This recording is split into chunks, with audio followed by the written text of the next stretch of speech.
Market में जब भी आप इन्वेस्ट करते हैं एक मार्केट रिस्क आप लेते हैं, लेकिन कई बार ऐसे होता है कि कई कंपनियां हैं जिनके स्टॉक प्राइसेस 90-95% गिरते हैं और उसके बाद उन कंपनियों में कुछ गड़बड़ियां पाई जाती हैं। हमने रिसेंटली भी एक दो ऐसे केसेस देखे हैं। अभी रिसेंटली एक ऑटो एंसिलरी से जुड़ा हुआ मामला भी आई एम श्योर आपके भी संज्ञान में आया होगा।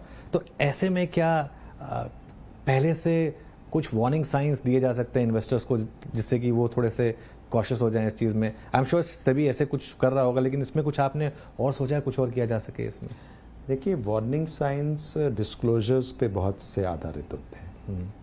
डिस्क्लोजर्स बहुत मात्रा में अवेलेबल हैं।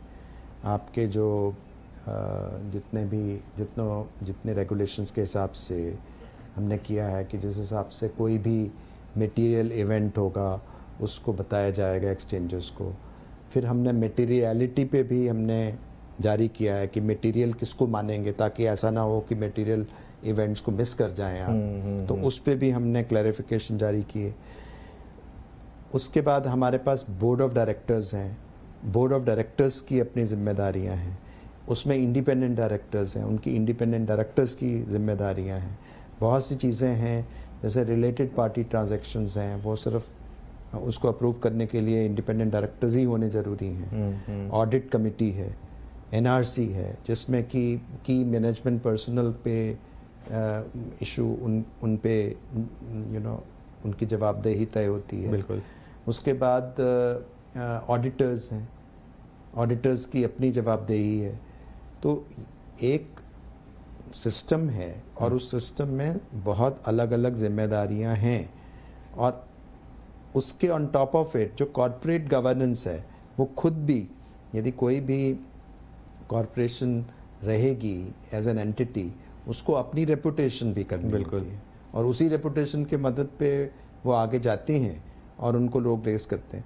तो आप देखिए कि मेजॉरिटी जो है वो इस सिस्टम में सुचारू रूप से चल रही है। बिल्कुल। अब उसमें कुछ यदि ऐसे लोग होते हैं जिसमें लोग आ जाते हैं, शामिल हो जाते हैं, जब फॉल्स डिस्क्लोजर के मामले सामने आते हैं, तो जब भी हमें कंप्लेंट्स आती हैं या हम नोटिस करते हैं तो वो एक्शन हम लेते हैं, और हमें लेना भी चाहिए, क्योंकि उसको, लेकिन इन्वेस्टर पॉइंट ऑफ व्यू से भी एक अपील मैं करना चाहूँगा आपके माध्यम से, बिल्कुल, कि वो ये ज़रूर देखें कि वो किस में इन्वेस्ट करें। एग्जैक्टली, हाँ। और बहुत इन्फॉर्मेशन अवेलेबल है। बिल्कुल। आजकल वो इन्फॉर्मेशन इतनी सुविधा में अवेलेबल है कि आप कुछ भी ऑनलाइन भी जाएंगे तो आपको बहुत सारे तथ्य मिल जाएंगे। बिल्कुल, हाँ। तो थोड़ा संभल के, सहज के इन्वेस्ट करना है। आपका पैसा है, आप उस पैसे को का महत्व समझिए और उसको देख के उनमें करिए। जब आप रिटर्न्स की बात करते हैं, जहाँ पे भी आपको एक्सेसिव रिटर्न्स की कोई या तो वो लुभा रहा है आपको, या आप देख भी रहे हैं टेम्परेरीली, तो आपको उसको एक बहुत क्रिटिकल दृष्टि से आपको देखने की ज़रूरत है। क्या ये सही है, क्या इसमें इतना संभव है?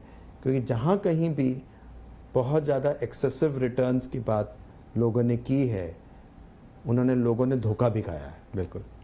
तो ये जो आचरण है, जो मैं कहता हूँ इन्वेस्टिंग का आचरण है, एक तो वो थोड़ा लॉन्ग टर्म, उसमें टर्म भी होना चाहिए कि कैसे जा रही है, दूसरा वो होना चाहिए। हमारे तरफ से ये है कि फॉल्स डिस्क्लोजर्स को हम बहुत तीखी नज़र से देखना चाहेंगे। अब हम ये भी देखना चाहेंगे कि जो डिस्क्लोजर्स किए जा रहे हैं, और उस पर हम तुरंत कार्रवाई करने जा रहे हैं, कि यदि आप डिस्क्लोजर्स करते हैं किसी कि हमको ये ऑर्डर मिल गया है या कहाँ से लिस्टेड कंपनी से किसी ने ये हमें दिया है, तो एक ऑटोमेटिक सिस्टम ऑफ चेकिंग, जिससे कि एक्सचेंजेस के थ्रू उन पे कंप्लायंस ऑफिसर्स को आपको मेल चले जाए कि आपकी कंपनी के विषय में किसी और कंपनी ने, लिस्टेड कंपनी ने ये घोषणा की है, और एक्सचेंजेस को बताया। क्योंकि कई बार वो लोग मॉनिटरिंग नहीं कर पाते हैं। बिल्कुल। ताकि उनके पास ये जानकारी रहे कि उनके विषय में ये कहा जा रहा है, और ताकि वो एक्सचेंज को तुरंत बता सकें कि यदि वो सत्य नहीं है। तो एक mutual cross checks and balances की भी आवश्यकता है। बिल्कुल, जो आप